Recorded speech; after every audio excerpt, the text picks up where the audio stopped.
we come to the first substantive item, which is item number 8, the adoption of the draft Te Punamonga o Tamaki Makaurau Authority Operational Plan and Summary. And if I can welcome to the table, please, Lee Collicutt, Acting Head of Governance. Interestingly, Dominic, who would normally be here, is in quarantine, having just come back from China. And I was going to welcome David Typery back, who's also been in quarantine, but of course he was at the former meeting, not at this one. Phil Wilson and Paul Majuri, the chairperson of the Te Punamonga Authority. And Paul, can I thank you very much that you have actually made the effort to be here today on crutches, when I know that there was a misunderstanding of timing and you had a doctor's appointment. So my grateful thanks for changing that arrangement at short notice and for being here to deal with any questions. The motion on the screen been moved by Al Filipina, seconded by Linda Cooper.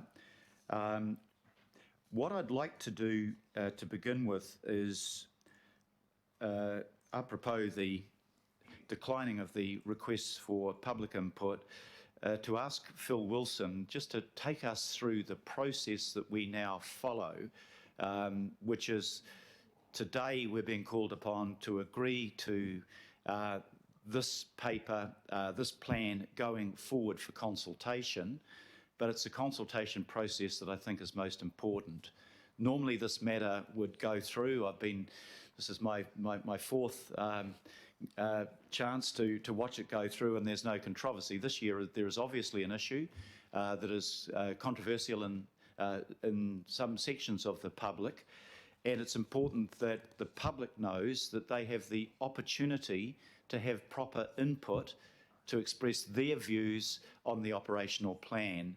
And that involves, as I understand it, and Phil will outline in more detail, a formal process by the Moonga Authority to ask for submissions, to hold formal hearings, and having done that, to bring that feedback back to the governing body, where there'll be a joint governing body meeting. Actually, I think it'll be Finance and Performance, Councillor Simpson, jointly chaired by yourself and the chair of the Te Punamonga Authority, where we go through that feedback and we can have discussions on what that feedback says and whether that requires any change in the operational plan. But I think it's important that everybody understands that this process is in place and will be followed. So Phil, if I can just ask you to talk to that, please. Thank you, Your Worship. So just to recap, the Te Punamonga Authority's a creature of statute. There are obligations both on the authority and on council in that relationship. There has to be an annual operational plan that's before you today in draft for consideration. I'd make the point that it's year 3 of the LTP, and the budget requirement and the detail in it's consistent with the past 2 years. There's no variation on what the budget requirement is in terms of what's provided for in the LTP. Process-wise, to take the Mayor's lead, this process runs concurrently with the annual plan. There is a specific requirement for a summary of the operational plan to be included in the annual plan consultation documents and feed into the engagement process with the public, therefore an opportunity. Alongside that, the plan is, and I might ask the Chair or Lee to talk to it in more detail, the plan is available and the authority considers submissions itself in that regard. So where we are now in the process is quite simple. This is a draft. It's for consultation purposes. The decisions around adoption of it follow in line with the timetable for the annual plan. And therefore there's an opportunity to consider and decide on any changes to the plan. The draft was adopted by the authority on Monday afternoon at its meeting. They, of course, required to be reconstituted for the new term after the election, and that's happened. And the person to my left has been reinstated as chair of the authority, and the membership is now in place. It wasn't possible, obviously, before that could happen to adopt the draft. So that's why it's adopted on Monday and with you today. Thank you very much, Phil. Paul, congratulations on your re-election as chair of the TPA, and I'll ask you to make some introductory comments too, please. I'm not sure anyone else wanted it, Your Worship. Tēnā koe te kora mātua, nei ngā mihi ki a tātou. I tēnei rā, thank you for the opportunity to address the governing body.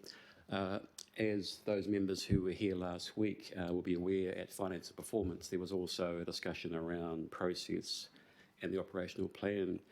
I'm mindful that the comment was made that it's important to, at that meeting, it's important to be cognizant of the context for the Tupuna Maunga Authority, and indeed the core of what it's about, and that is the Tupuna Maunga, those iconic taonga that speak directly and powerfully to the identity of Tāmaki Makaurau Auckland. So without wanting to chart the last 10 years of my life wearing that particular hat, some key elements of that. In 2012, the 13 iwi hapu of Ngā Mana Whenua Tāmaki Makaurau and the Crown agreed the deed of settlement, and in 2014 the collective legislation was enacted. Following the legislation, the transfer of the 14 tupuna maunga, being the Crown-owned parts of the maunga, were transferred to the collective's legal entity, the Tupuna Taonga Trust, and also the establishment occurred of the Tupuna Maunga Authority, the co-governance entity comprising equal membership from Auckland Council and Ngā Mana Whenua o Tāmaki Makaurau. In terms of the amount of land that is represented by the return there of those 14 maunga, the rough approximate number, if you like, is about 215 hectares, 215 hectares, and the comment's been made, and understandably so, that in the regional context that could be considered like a postage stamp in terms of what it represents. I'm sure members around this table know the number better than me, but I think the region's aerial extent is about 490,000 hectares, so it just gives you some context for the small amount of land that we're talking about here, but not understating, of course, its spiritual, cultural and physical importance. And so, as the Mayor has touched on, since the establishment of the authority and working within the fiscal envelope of the LTPs that we've been working to, each year we have undertaken the respective statutory process, both for the Tupuna Maunga Authority working alongside Auckland Council. And important to note, as Phil has touched on, the Tupuna Maunga Authority is a separate statutory authority, independent of Auckland Council. So it's not a subsidiary or a council-controlled entity. It has its own mana and its own existence. And so in terms of me being here today, it's to talk to the mahi of the authority. We're not here to justify ourselves or explain ourselves, but work collaboratively and constructively with Auckland Council as we have been over the years that we've been in existence. Turning then to the process, and as Phil confirmed, the authority has approved the draft plan, and that's the matter before Council for its part today. And so, the authority having done that, that matter is now completed, and it's now the case for Auckland Council to make its decision today. As to the consultation process, the process we've followed year in, year out is, as has been discussed, we have a formal submission process and hearings. And so every year we've held hearings, and those are included members of the public, Friends of Maungawhau, for example. Following the experience of Takarunga Mount Victoria, we had folk over in Devonport turning up for submissions to give their views on some of the pedestrianisation projects. So we've had a good and wide-ranging participation by the public. In addition to that formal process, we hold, as we have every year, a number of Maunga by Maunga events. Love You Maunga is an example. That's not the only one, where terms of where we've been over the many years, of which Māngere is the most recent example. We'll have with our management team, public information tents and answering questions. So that's in addition to that formal process. And has also been discussed, following the submission process, the authority for its part considers what it's received by way of have your say and formally considers those matters. And that's what council does in itself as well. And then, as required by our legislation, we're to meet with and jointly approve with Auckland Council the outcome of that process. So the merits are going to be considered through the engagement process, consultation process, and once we receive that feedback, we make the decision, and that's what we've done every year to date, and that's what we're going to do this year. So we're looking forward to that. Now is not the time to be talking merits insofar as the plan, as I say, the authority for its part's done its job. I'm looking forward now for council to do its part. As to matter of detail, which I won't go into in any great extent, I understand there's been some commentary in terms of the draft plan that it includes some TBCs. That's not surprising or not unusual in terms of the matters that are covered by that. In terms of fiscal considerations, I'm pretty sure that the relevant TBCs there are in relation to Maunga and North Head. And the context of that is Maunga only came across in terms of administration by the authority last year. Previous to that, it was the Department of Conservation. The Auckland Council management team did a great job of discussions with the department in terms of that transfer. There were agreements reached over funding envelopes that were agreed between the Crown and Council. And the team have been, since transfer, been working on asset reviews, tunnels, for example, and gun emplacement works to try and cost the amounts of OPEX, especially, that's going to be required for that. So those are TBCs that reflect that significantly. As Phil has confirmed, for this third year of the LTP, we are staying within our budget envelope, just as we have for years 1 and 2. So those are the comments, Your Worship, that I wanted to touch on, and happy to have any discussion following from that. Kia ora, Paul. Thank you very much for that. Lee, is there anything you want to add at this point? Great.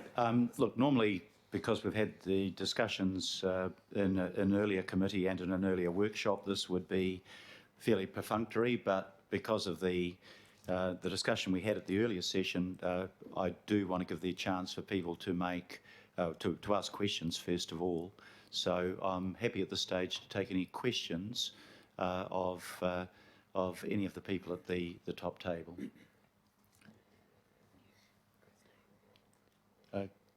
Councillor Fletcher.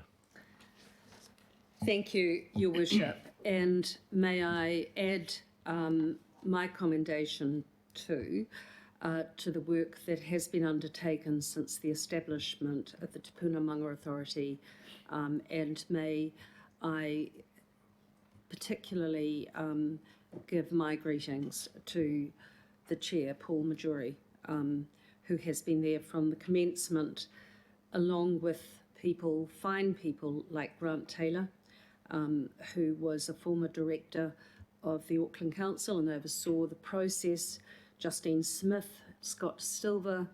There were a number of very fine people involved with the start-up of the Te Puna Manga Authority, and I was greatly privileged to be part of that. So the questions that I've got are really in the context of trying to understand, not in any way to undermine the mana or of the Manga Authority, but rather the obligations that I have as an elected member as I sit here today to determine whether we should sign off or not on this. And as is pointed out, the provisions that were made for in the LTP are not being in any way enhanced in request today. I acknowledge that.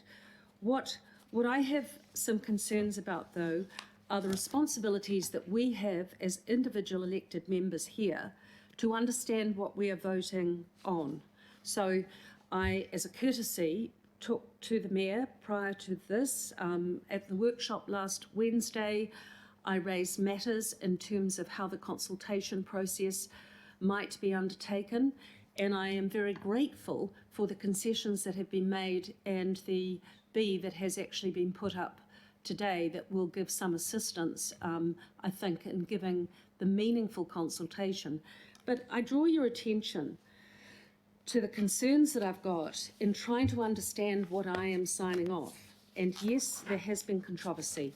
Yes, I signed this off last year, but I did so not understanding that the way in which the integrated management plan that had been put in place and the operational plan that translated to last year would mean the removal of olive trees that were grown from seeds from World War II on Owaraka, cherry blossoms that were planted in remembrance of the Great War. I had no concept when we were signing that plan off last year that I did in good faith of what it might entail. And what I knew was the integrated management plan would, in its own way, provide for future individual manga plans to be the opportunity to really capture and enhance the unique quality of each manga. And that is what I think has been the ongoing attempt by the Manga Authority under the leadership of Paul Majuri to do. But our role and responsibility is to actually understand what we are voting for.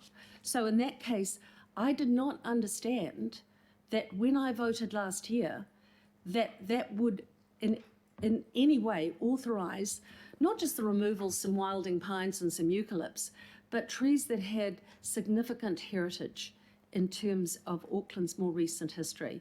But I don't want to use Owaraka because it's the subject of a judicial review today. I would prefer to leave that matter for the courts to work its way through. But I draw your attention to page 82 on the operational plan. And the only way that, as I've tried to work through what it means for other manga, when I look at the budgetary requirements that we've got for the protection of and restoration work of the Te Puna Maunga, and where that's the only section that I can understand that actually relates to the removal of vegetation and reinstatement and revegetation. And then when I apply that to the individual manga, and in the case which I pointed out to the Mayor prior to this meeting, if you were to say, if you take Mangaika and North Head, there's no detail there. So do we know what we're signing off today? Do we, while it came later because of issues, as Paul Majuri has said, where it was transferred later than other manga, what authorisation do we actually give on that? And if I were to ask officers, and perhaps that is my question, could you please relate to me those provisions on page 82 for each of the individual manga? What does that actually mean in terms of vegetation removal as we go forward? What does it mean in the consultation? How do our public actually understand what is being proposed if we go through each individual manga?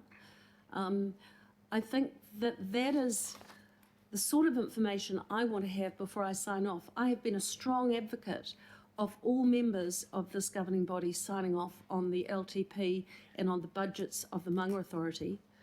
And it really is, it's heartbreaking to actually find myself in this situation. But I want to know where there are going to be matters that we will now know are controversial, that then become the subject of judicial reviews. Where is the detail on that vegetation removal? And where is the breakdown of those individual trees, particularly where there may be sort of historical context, heritage context? I'm disinterested in what would be normal, and I come from this as somebody who's worked in the ecological field for a very long time through the Motutapu Restoration Trust, and I think the reputation of what we have been able to achieve over the last 21 years speaks for itself in terms of ecological gains. I'm not trying to be vexatious here. What I simply seek to understand is setting aside that standard vegetation which is important to have removed.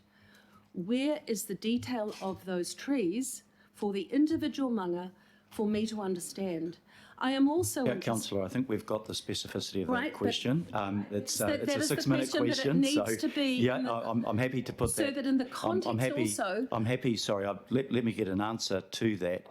We've got the question. It's around the specificity of what the operational plan might involve in terms of the removal of vegetation. So, And also where that counts in terms of revegetation and fire risk right at the moment. okay, those two questions there. Phil Wilson.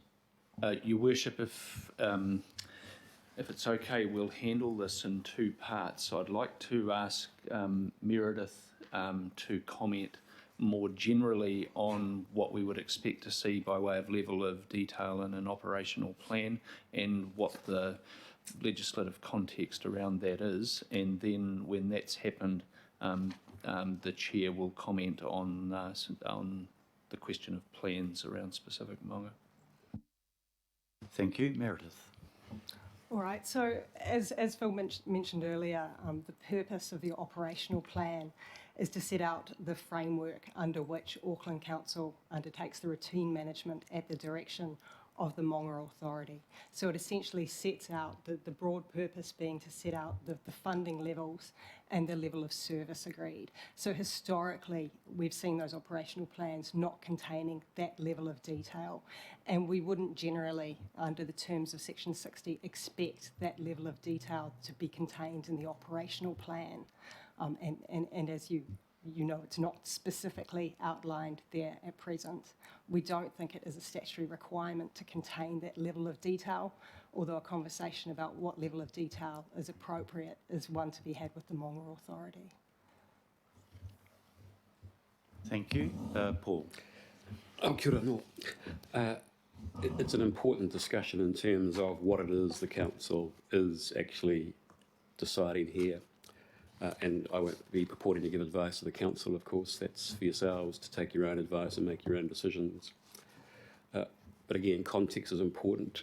The authority is not asking, and nor does the legislation provide for this, for council to decide in approving the draft operational plan to go out for public engagement, whether it's approving a specific project by the Maunga Authority. That is not what this is about.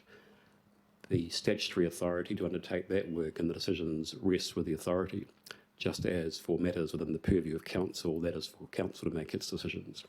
It's not, for example, the authority to make its views as a requirement of council's decisions, what it believes should happen on council land, if I can put it in that way.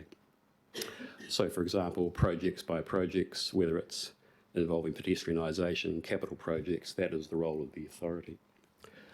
What this operational plan does is to, and this is a very high level general summary, is to deal with, one, the information required by the legislation which we have provided in this plan, consistent with previous years, and also that we're consistent with our funding envelope.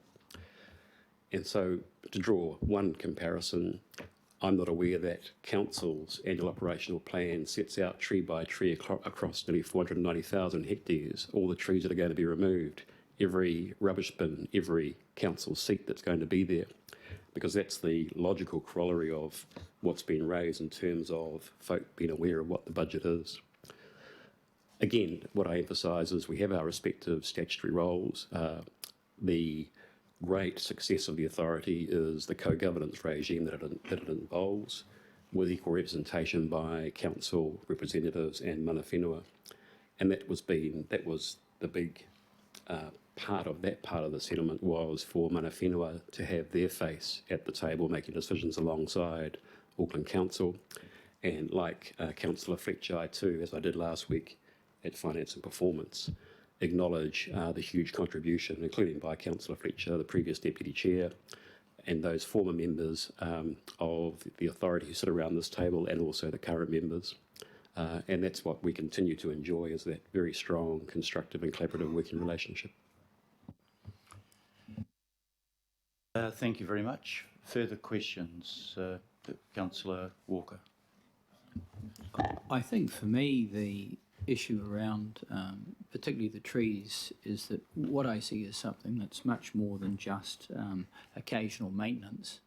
it's the removal of significant amount of stock of trees that have established over many years and will be very difficult to replace, and they're very visible, and some of them arguably are quite special to certainly people in the vicinity and others. And I guess my concern is that, as far as council is concerned, it's our operational budget that's funding that, and we may have some limitations, but it would be useful to have more visibility over what is occurring. I doubt whether within the next 100 years or 200 years there'll be the same level of removal of vegetation that's established over an equal period of time. So I think I'm just espousing a concern that many Aucklanders have certainly put. Paul Majuri. Yes, Councillor is quite right in the sense of the detail of the restoration program, and I'll probably get the numbers slightly askew, but I think the order of magnitude will be relevant. So over the next several years, around 75,000 new native species will be planted. Several thousand have already been planted. By comparison to, and I won't have the exact number, maybe around 1,500 to 2,000 exotic trees, and that's not every exotic tree on every maunga. And so the point is, this is part of the vision of the Tupuna Maunga Authority, clearly signalled in the Integrated Management Plan and in the strategies. Those are the subject of public submission. The submissions made it clear that the public were quite aware of what was proposed in terms of the overall vegetation restoration program. And the vision the authority has is a very long-term one, that in terms of the restoration of the mauri of these significant and iconic spiritual and cultural places, we're going to have the re-emergence of indigenous forest species, in terms of purity forests, the return of important taonga species, the vision, and hopefully more than that in terms of the reality, the bringing back of kiwi to maunga kia and other native species, maunga by maunga. Thank you. Councillor Simpson. Thank you, Your Worship. I have three quick questions, two for you, Paul, and one for you, Phil. First to Paul, have you ever changed, in your experience, has the Te Puna Maunga Authority ever changed its operational plan as a result of consultation?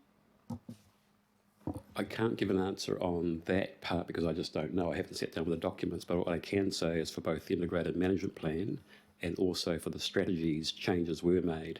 I only know that because that's been the subject of consideration in terms of the material covered in the judicial review proceeding, which I obviously won't be talking about, but just noting that that certainly has come out, that in terms of the submission process, that changes have been made. But we're very happy to come back and confirm the position in relation to the operational plan. Yeah, maybe I was thinking, I know my own maunga better, Ohini Rao, so maybe, track maintenance or, stuff like that. I wasn't actually using trees. All right. My second question, if B goes ahead, and I do support B, is will someone from the Te Puna Maunga Authority attend something in every area that has a maunga? For example, I'm interested in, obviously, from my community's perspective, Ohini Rao, Mount Hobson is in my ward. We'll have a consultation around that. Does that mean that someone will be there to support what will happen,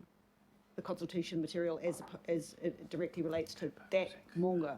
Not interested in, well, I am interested, but, for my community, that's important to them. Is that how you read that, B? I've never seen B before. Your chance to read it while I move on to Mr. Wilson then.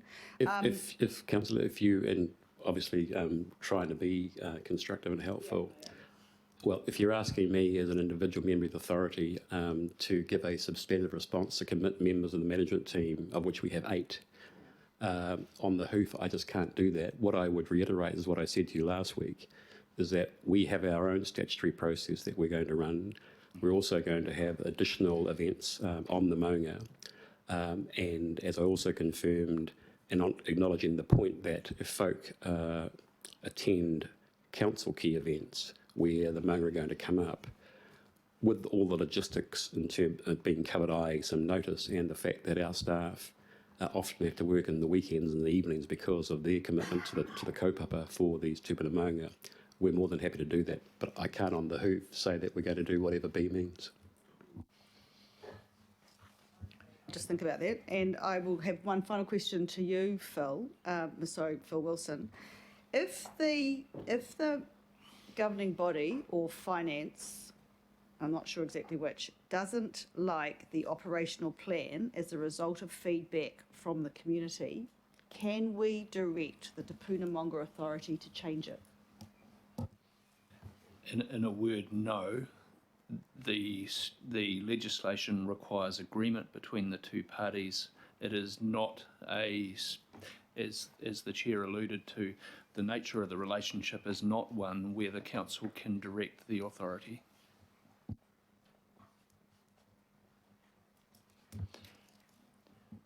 Okay, I suppose the obvious, probably hasn't arisen yet, but the obvious supplementary to that, how do you deal with a situation where there is an absence of agreement between the two parties, hypothetically, should that arise? All I could suggest is a process of further dialogue, remembering that the authority has agreed a draft and would need to formally reconsider that draft, and timeframes are such that that would need to happen very quickly because of the requirement to incorporate a summary in Council's draft annual plan. And I think you're all well aware of how time constrained that process is to get through in order that decisions are made before the end of the financial year, in order that budgets are then available downstream. So the answer, Your Worship, is dialogue and quickly. Yeah, I think the answer is that we don't put the cart before the horse. First of all, we request submissions. We absorb those submissions. We hopefully have a collaborative. I think, Paul, you used the word collaborative. This is not a case of us directing you. You're an independent authority. But we have obligations, I guess, under the legislation as well to meet the interests of the wider public, while acknowledging the ownership and the rights of mana whenua in this regard, as the legislation has given. But the short answer to my own question is we talk about it, we look at what the public has to say. Nobody wants to ignore what the public has to say, and we see if there's grounds for us reaching a common position that satisfies every need. We're just going through that process in another place at the moment, which I won't bring into the discussion. Councillor Collins, next comment. Thank you, Mr. Mayor. Kia ora, Matua Paul, and good to see you this morning. So I just wanted to get a few things clarified in my mind, so forgive me if my questions are, sound a little bit naive. Matua, can you just reconfirm, for your strategic approach, you have already undertaken an open public engagement process for the Maunga Authority? That's correct. We had wide range of submissions, in-person hearings in consideration, and changes were made to those documents as a result of those processes.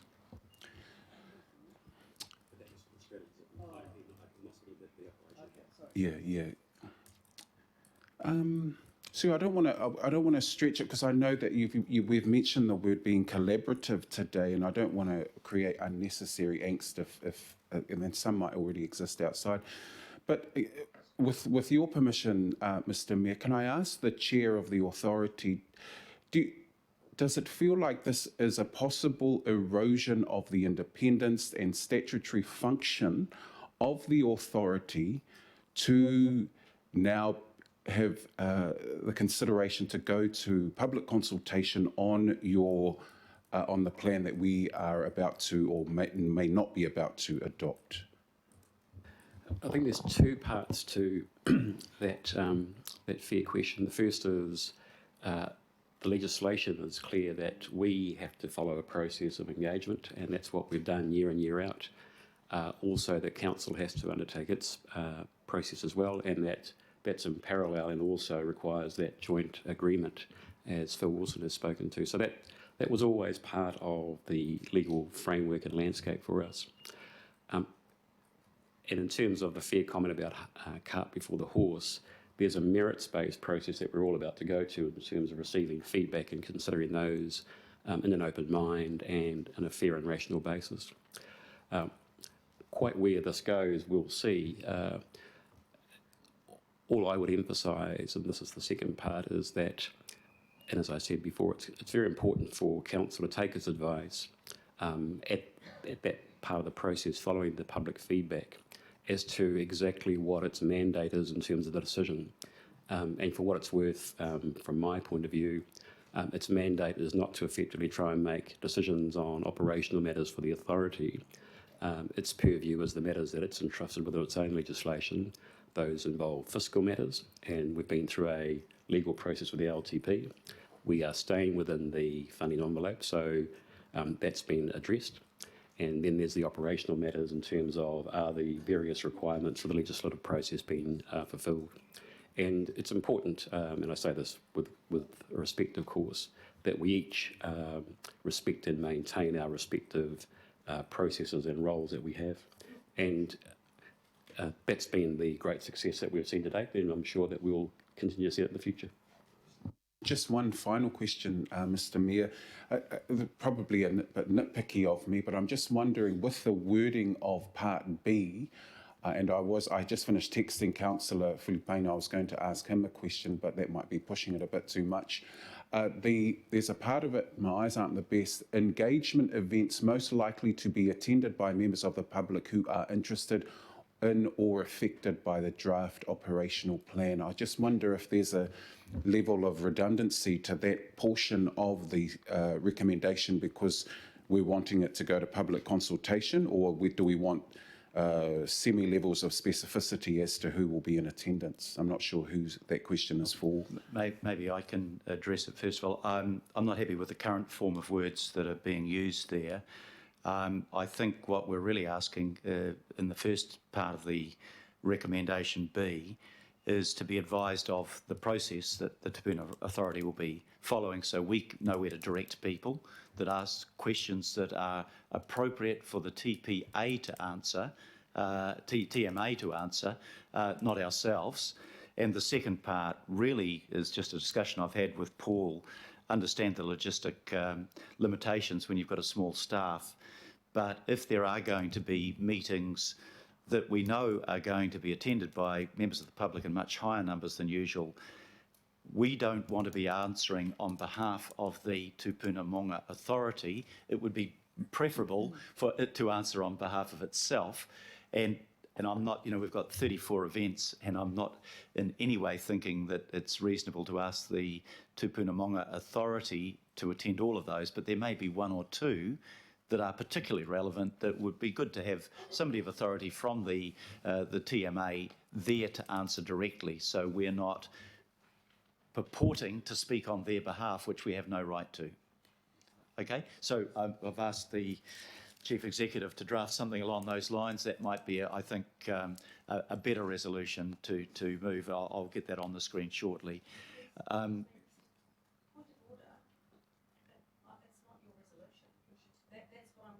Yeah. Put my hand up for because it's already been changed without asking the seconder. And Yeah. No, I'm putting something up that will need to have the mover and the seconder concur with as per standing orders. Yeah. It wasn't just before. It was changed from what I seconded. That's the normal procedure, or alternatively, if the mover and the seconder didn't want to move or second it, it could be moved as an amendment. But it just seems to me, Councillor, that as we've got it worded there, this resolution was drafted before there'd been a clear explanation that there will be a full separate consultation process by the Tupuna Maunga Authority. Okay, and can I just invite the councillor to take her call? She's next in line. My uncomfortable with this is that everybody pays their rates to go towards Te Puna Maunga Authority. So if you're just restricting it to the people that might be affected, everyone's affected because it's about the plan, but it's also about the rate. So for me, this is, and we talk about question and answer sessions. For most time, have your say as you go along, the information is there and people have their say. There's not usually a backward and forward debate and have your says. It's about hearing people. And we know that because a lot of the local boards put them into their meetings and they're basically, here, tell us what you think. So I'm a little bit, I'm very uncomfortable with when you say request, and then I think you put the Maunga Authority in a difficult position if they say they don't want to do this, because I actually think they don't have the resources. And any community could say, well, I'm interested, and then no, you didn't send anybody. I think you're putting them in an invidious position. They have a process already. The early one was have a couple of extra ones, fine, but this is how long is a piece of string. And I think the words do have to be changed. I don't see why having 2 extra was fine. I mean, to satisfy some people. But, and it needs to be a request because as it says, we cannot direct the Maunga Authority. Yeah, I did, at the risk of repeating myself in my response to Councillor Collins, and I noticed the chair of the Tupuna Maunga Authority indicating support for the rewording of it to be more appropriate. And the more appropriate wording is, we've just had an explanation that there are planned events that they are running where people can be heard before a formal hearing and make submissions. So the recommendation, in my view, and that of the Chief Executive, is that we need to alter that wording. And secondly, just to acknowledge we're not demanding, we don't have the power to demand the Tupuna Maunga Authority to do anything, but to indicate there may be some key meetings where it is better to have the authority speak for itself than somebody else pretending to speak for it. I'll test the waters with that recommendation, starting with yourself and Councillor Filipaina, if you're happier with the rewording of it. But meanwhile, I'll just go back to questions, and we've actually really merged into comments as well. Councillor Bartley. Thank you, Mr. Chair. Kia ora matua Paul, and my question is for Phil. Bearing in mind that the Tupuna Maunga Authority is a separate statutory entity from Auckland Council, are there any examples where we've requested a separate entity that's independent of us to turn up to our meetings? Not that I recall. One more question, please, Mr. Chair. Do you think that having these B and the other B is an example of a collaborative working relationship, or being collaborative in spirit? With respect, I don't think that's a question I can answer. No, I was just making a point. I won't be supporting either of those two. Thank you, Mr. Chair. Right, Councillor Bartley. Councillor Darby.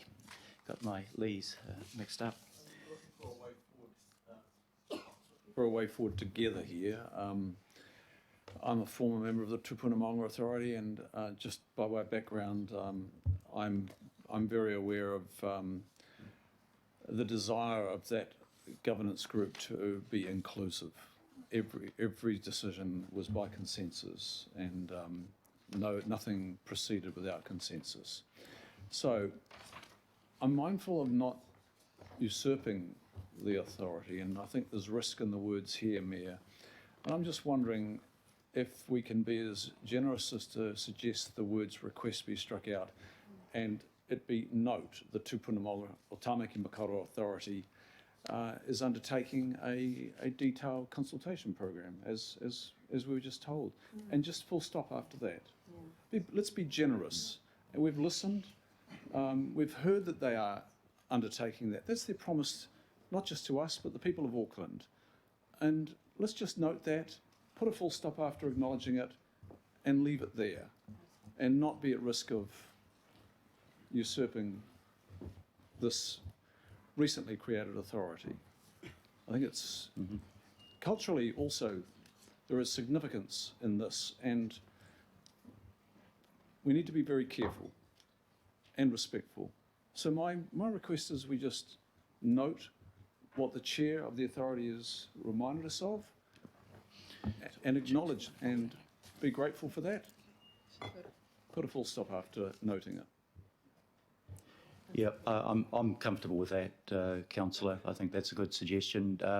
I just want to check with the chair and the mover and the seconder that you're comfortable with that latest version.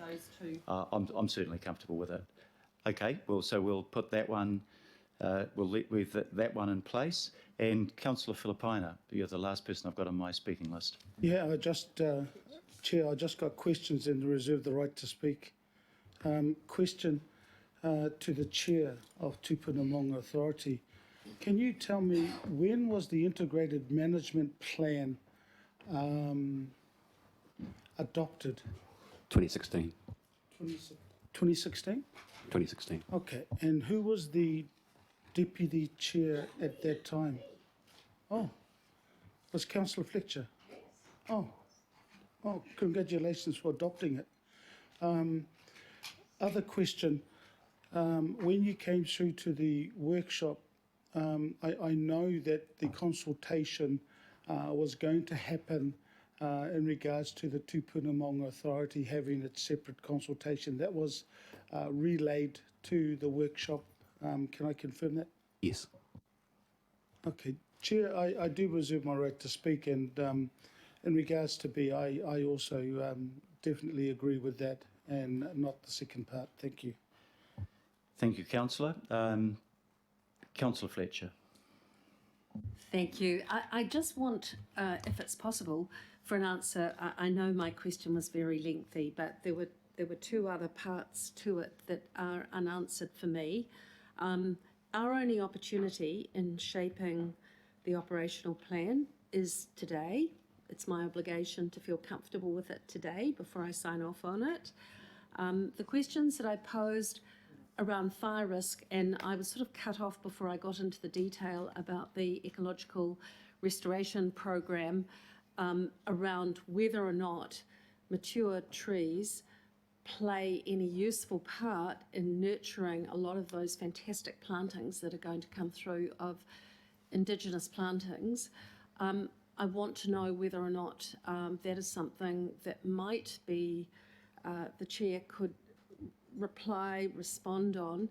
And in the spirit of collaboration, because we don't have the opportunity of meeting on a regular basis, and the Chair quite correctly points out it would be ridiculous to try and cite every single tree in the Auckland region. But what we do try and do in the Auckland region is to classify those trees that have significance. And is there, in the spirit of collaboration, the opportunity for us working together to identify if there is any ecological value in having any mature tree?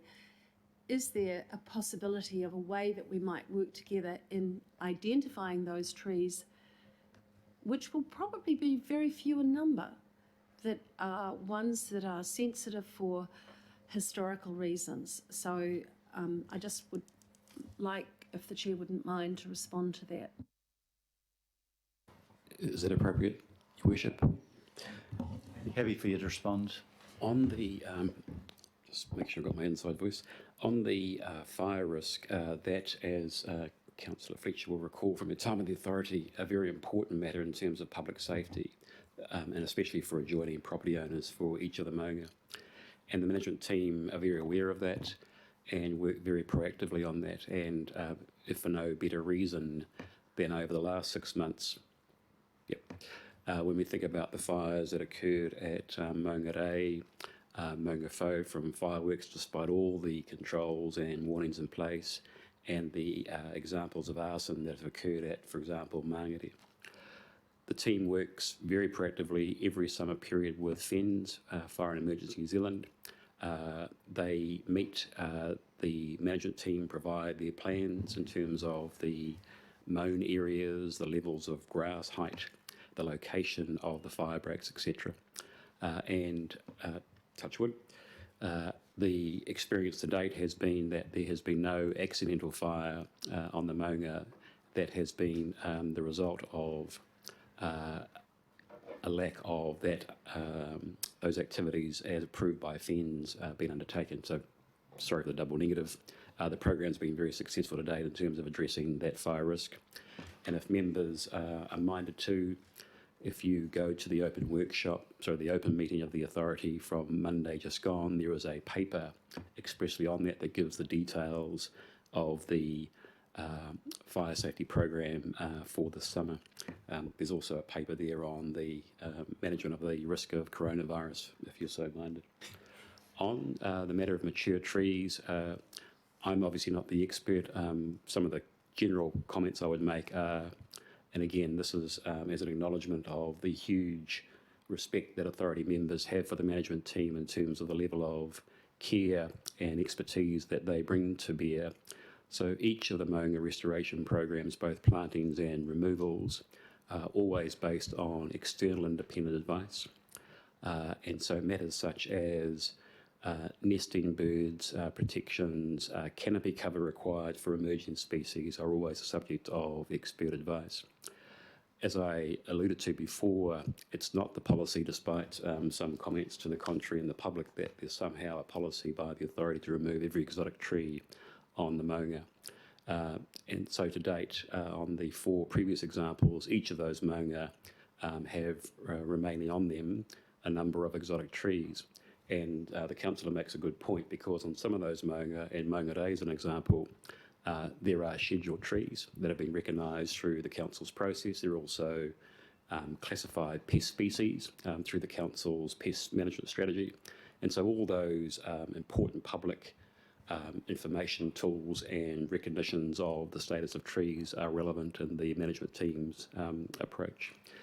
And so the management team does not seek to remove and has not sought to remove any scheduled tree or tree that has acknowledged in terms of a formal statutory document where those trees have that recognition. And I'm not saying that in the sense that we would never consider the protection of other trees that have significance. And an example of that occurred on Mangere Mountain when there was the public engagement process. But what I want to emphasise is that, as you would expect, especially from those members of the authority and mana whenua generally, we are very conscious of our intergenerational responsibility as kaitiaki. And so the mauri of those maunga are very, very dear to our heart. And so the vision that goes with that which was promoted in the IMP is very much around that care and restoration for the long-term health and benefit for these tupuna maunga. Thank you very much for that comprehensive answer. Now, I detected with the further amendment of B that we're probably close to having general, if not full, consensus around the motion, but we've finished questions. If members would like to make comments, I'm not going to preclude that from happening. Councillor Sayers, was yours a question or a... It was a comment or a question? A question. Well, shall I take your question first, and then we'll return to Councillor Filipaina? Thank you, Your Honour. I've been promoted again. Sorry, Your Worship. I've done that before. My judicial independence obviously shining Doesn't through. mean I spend a lot of time in the courts. I'm very glad to hear that, Councillor. I'd worry if you did. So, look, I was just very pleased with that last answer about the scheduled trees, etc., being protected in the operational plan. My question to the Chair would be, would his organisation know about all these ceremonial and memorial plantings, or would he hope that that gets flushed out as part of the consultation process? That's question one, and I have a second question, if he's able to answer that. Thank you. Yeah, so on the first one, or the one that you've asked so far, as is clear, if trees do have existing schedules and in the documents, then we become aware of them. And we're quite aware that there might be information that isn't in the public record, and reference has been made to some of that. So to use that as an example with regard to the details, some matters have been raised. To date, there's been no detailed information provided. That's not to say that it can't be provided or won't be provided. But again, we work on the best information that's available. I think there's public responsibility there to inform you. And second question, Your Honour, is, Your Worship, is... He's not wearing a wig.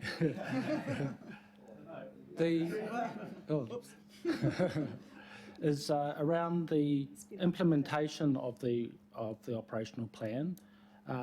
As it is progressed, is the Chair able to comment if there, obviously we've got this consultation process that will be engaged in by the authority, but when the rubber hits the road and it's being implemented and there may be questions or input or concerns from the general public, how do they engage with the organisation in terms of giving feedback in that arena? Do you have contact points? Do you have further consultation process?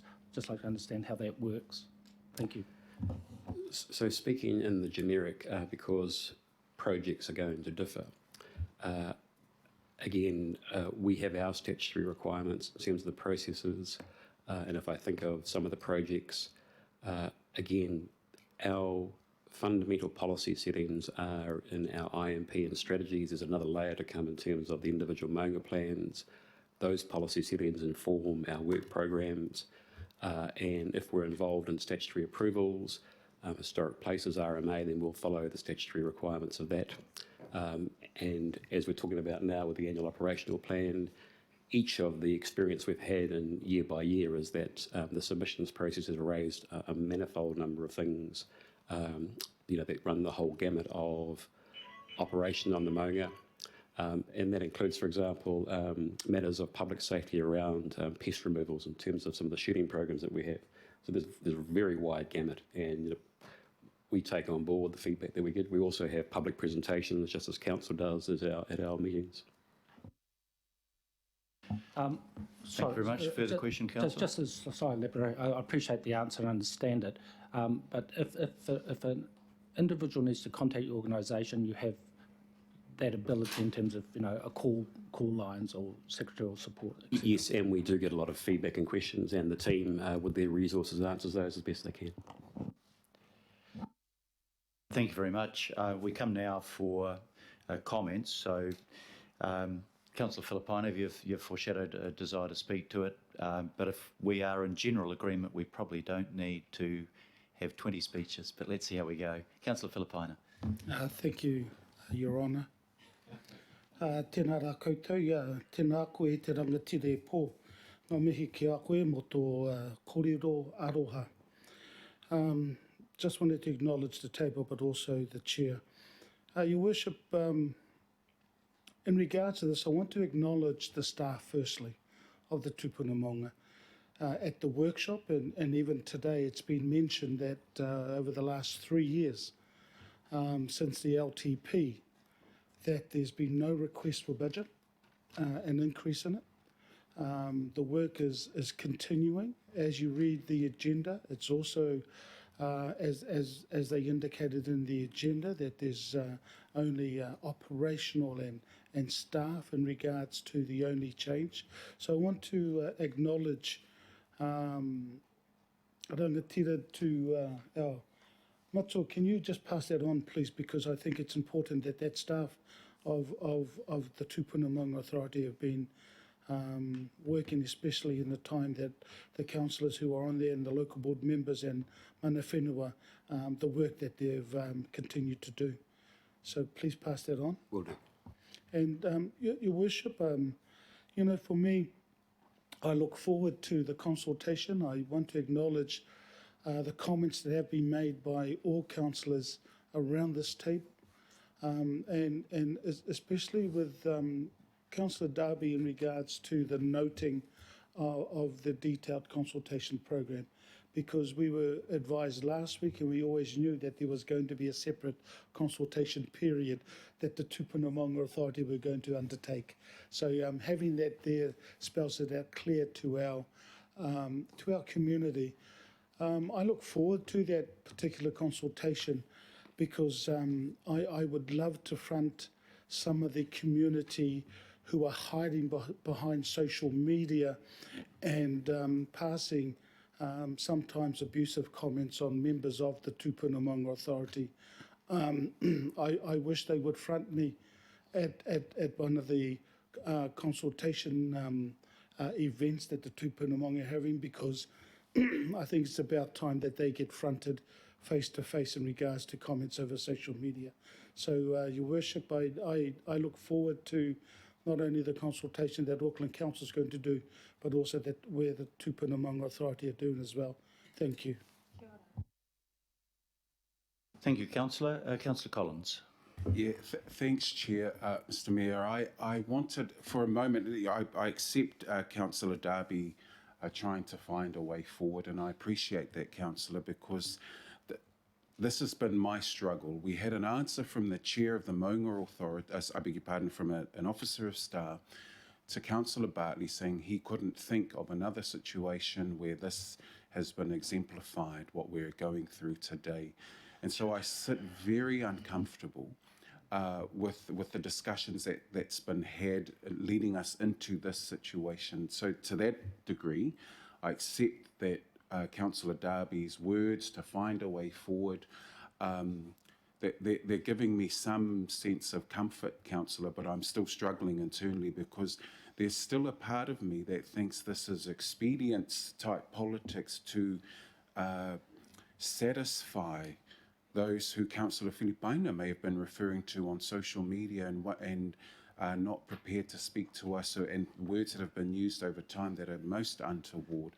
I will vote in favour of this, but I just wanted to express my discomfort at how we got here. And if we're going to dialogue, then let's have a bit more of it in a way where more of us can understand how we landed on this position. So well done, Mayor, because I know you've been trying to get us to this situation where we can land on something relatively comfortably.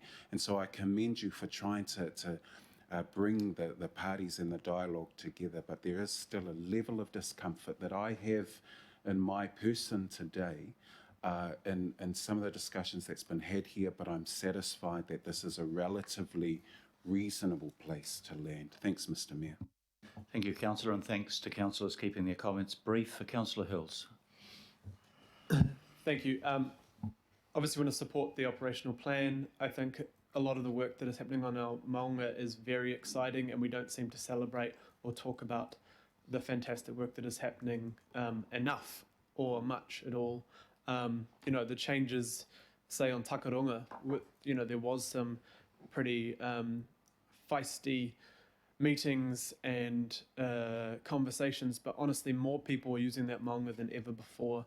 There are people up there of all abilities and everything on top of the tihi without the cars, and yes, it is super easy for those who can't walk up to get the code, and it's all been going really well. I do want to just echo something that Ngāti Mu Blair from Ngāti Whātua Ōrākei said as he did the opening mihi at the Sustainability Awards last year when this was started bubbling up. He said that he said, we are tired. So iwi are tired. They're tired of the same arguments. They're tired of having to prove themselves more than anyone else. They're tired of fighting over the tiny scraps that we as a country, as a city, have been able to give back to the rightful owners of the whenua, of the maunga in our area. So I have some concerns with, you know, there are valid concerns by people, and I don't think everyone is, I'm not accusing everyone of racism, but some of the comments and stuff on social media, some of the discussion that happened at that meeting on the maunga, some of the stuff in the media is absolutely racist and absolutely terrible and absolutely sad that the rangatahi, especially in our community, have to listen to that. The leaders in our community have to listen to that. The people in our community of all ethnicity, not just Māori, have to listen to that type of behaviour. And we kind of just let it keep sliding by. Yes, it's about trees. Yes, there's importance. But actually, it has been an excuse again for racism, for extreme racism. And if you haven't seen it, you don't have to search far on social media to find people in our community talking about other people in our community, the mana whenua of our community, in such horrendous ways. So when I hear comments around this table around, well, it's our money, basically a little bit threatening around maybe we shouldn't allocate the budget because we don't like the operational plan, when we actually don't have the legal right to be opposing that. That's really concerning. You know, imagine if we did that to a local board. No, we don't like your plan, so this governing body is going to withhold your budget. Like, that would be outrageous. But because it's a Te Puna Maunga Authority, that kind of comment just kind of flies under the radar. And that's super concerning for me. So this is better, what's said under B.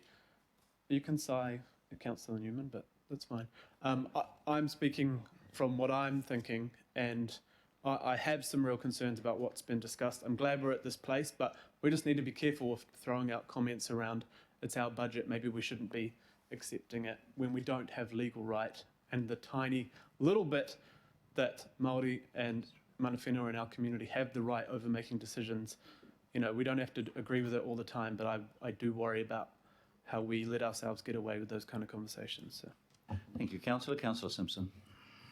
Thank you, Your Worship. Like Councillor Collins, I have an element of concern or worry, but they're probably very different. I suppose for me, you know, the comments I'm hearing that, you know, every tree on Ohene is going to be removed and they're going to be replanted all at once and they're going to be replanted.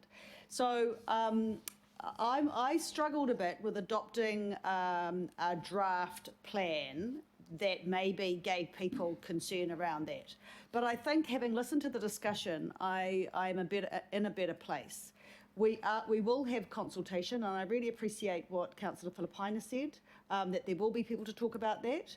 You know, there's scheduled trees. We all know there's probably not enough scheduled trees, to be honest. There are a whole lot of things that have happened since, you know, that people know about their own communities that aren't noted in a schedule. So I feel happier that there will be a consultation process. I also feel happier that there'll be, that I now know, and I should have known probably, that there's an opportunity for public forum at every Te Puna Monga Authority meeting, and that the draft operational plan may not be the final operational plan as with regards to the annual work program for every Monga. As a councillor for a ward that does have a Monga, everyone feels ownership, even though that ownership, you know, is definitely iwi, but everyone feels that it's part of that backyard. They want to have a say, and I feel much happier knowing that they will be able to have their say. And I don't, you know, I've never been on the Monga Authority, and I don't feel I have authority to answer the questions for an organisation that I'm not part of. So I really appreciate the fact that there will be an opportunity for everyone to say, and I think what happens after that consultation will be a very interesting discussion, but I'm happy where it's landed. Thank you. Thank you very much, Councillor. Councillor Newman. Yeah, look, I too congratulate the Māori Authority on its work. I wasn't going to take a call, but I was drawn into the debate. I don't recall any attempt to rewrite the operational plan, and I certainly don't disrespect the roles and responsibilities of parties. As somebody who has listened through the years to the debates about changes to the Resource Management Act, I have never been somebody who has ever had a concern about the removal of blanket tree protections. But actually, the Māori Authority is just simply operating in the context of its statutory role and function, and it has acted strictly in accordance with what it's permitted to do. I think some of the questions have been fair. I would definitely like to see the replacement of mature exotics with healthy natives, and certainly to see the Māori looking healthy and resilient and robust as soon as possible, and I have every confidence that that will happen. I respect the right of any colleague to change his or her mind on any issue if that colleague feels that new information persuades them to draw a conclusion which is different from a previous conclusion. My reflection, I suppose, if there was a concern that Councillor Hills had, actually is that I think it's time that some people stop delving into social media. And if there are concerns on social media, then it would do you head in to continue to dwell on that and just stay off Facebook. Stop reading what the trolls have to say, because the trolls will have their opinion, they're entitled to it. But there is a duty of care here that we have as elected members to be partners, and that is what I think people are trying to do. So I want to express my support for the resolutions, Your Worship, including B, and I look forward to the Te Puna Monga Authority undertaking its detailed consultation, and I look forward to the outcome. Thank you. Councillor Henderson. Thank you very much, Mr. Mayor. And I wasn't actually planning on speaking as part of this either, but I feel compelled to because I just want to toe talk all the words of Councillor Hills next to me that I thought had it spot on, and I thought that was fantastic, and I just wanted to add to that. And also toe talk with Councillor Filipaina and thanking your staff for all the great work that's been done all across Auckland for a number of years now. I think it is a shame that we're talking about controversies and some of the negative elements that may be out there when we should be talking about celebrating the good that's been done, that our city is being improved upon all the time. Those are the conversations that I'd like to have around this table rather than this one that we've had just now. The other thing I'd like to point out is that, I wasn't planning on speaking because I find this fairly procedural in line with us as a partnership and in line with Te Punamanga and directing their operational plan in accordance with their legislative duties and rights, actually. To point out to my colleagues here that trees are getting cut down all over the city since blanket protections have been taken away, and it's not subject to a replanting program. It's not subject to a beautification program, which is what I'm seeing through this operational plan. And so a bit more anger about some of the more brazen acts that are happening in other parts of the city, I think, would be more productive and more of a conversation for us. So I just wanted to end with another note of thanks for all you do, and I look forward to the feedback. So thank you. Kia ora. Thank you, Councillor. Councillor Filipaina, do you need to say anything in reply?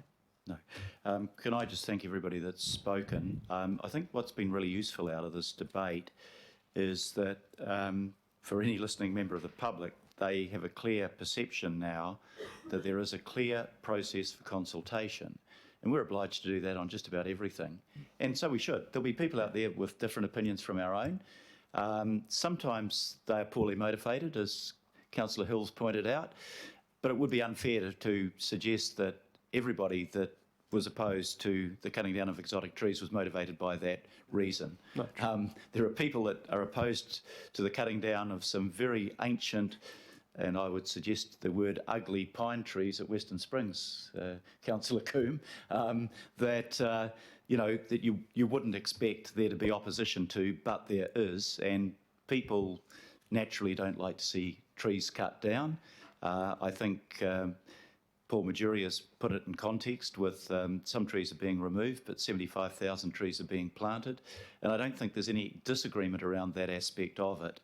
But I think it's beholden to us to go out and listen to people, particularly those that are genuinely motivated, that have a different opinion, and try to take that on board and try to find a way through where you can maximise the level of agreement and support that we get from the community.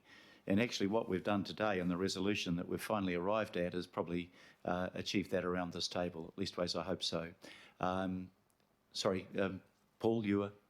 Can I just say very quickly, and conscious of time, I welcome the kind, I'll interpret as an invitation, but welcome the constructive thought that in the future for members of the team to attend, whether it's a governing body meeting or the relevant committee meetings, to actually talk about and celebrate the progress and give members an example of the work that's been done and referred to and acknowledged. And if I can put in a party ad for those members who like their time in the Maunga at Maunga Fo, which we see as an example of some of these work streams coming together, remembering we've only been around for just over 5 years, and some very strong expectations from both Mana Whenua and the people of Auckland in terms of bringing these spaces to be what they should be. So in Maunga Whau, a number of these activities are coming together, and we celebrated just before Christmas and more recently the opening of Tupu Kōrero or Maunga Whau, the first information centre on the Tupuna Maunga, and also a Mana Whenua operated cafe, Faux Cafe, with wonderful offerings of foods celebrated by Mana Whenua. But as I say, very happy to come and attend and talk to the things that we're doing. Thank you, Paul, and ironically, I saw that on Facebook, Councillor Newman. So it's not all trolls. So look, I just want to make this final point to acknowledge the mana of the Tupuna Maunga Authority. to acknowledge that the Act passed ownership to the 13 iwi, and those who have ownership have rights to make decisions, to acknowledge that a huge amount of progress has been made on the Maunga, and to ask some of those who are sharply critical of the TMA to consider that the damage done to the Maunga around the city over the last 150 years has been considerable, but it wasn't done by mana whenua. It was done by those who had authority and decided they could destroy the Maunga, put reservoirs on it, etc. So I look forward to some real progress being made, but just reiterate the point, there are people with genuine views of concern when they see any tree cut down, and rather than reject them as individuals, to try to understand where they're coming from and to find the common ground that may be possible to find so that everybody can get behind the program for the future, and I think we can do that. Right, the resolution is as printed, A and B. All those in favour, please say aye. Aye. To the contrary, no. No. Okay, carried with one exception. Thank you. Right, we come now to item, thank you very much, and can I just reiterate my thanks to Paul Majuri for giving up his medical appointment. The reason for that is fairly obvious, Paul, and thank you for being here today and the contribution, and to our other officers as well.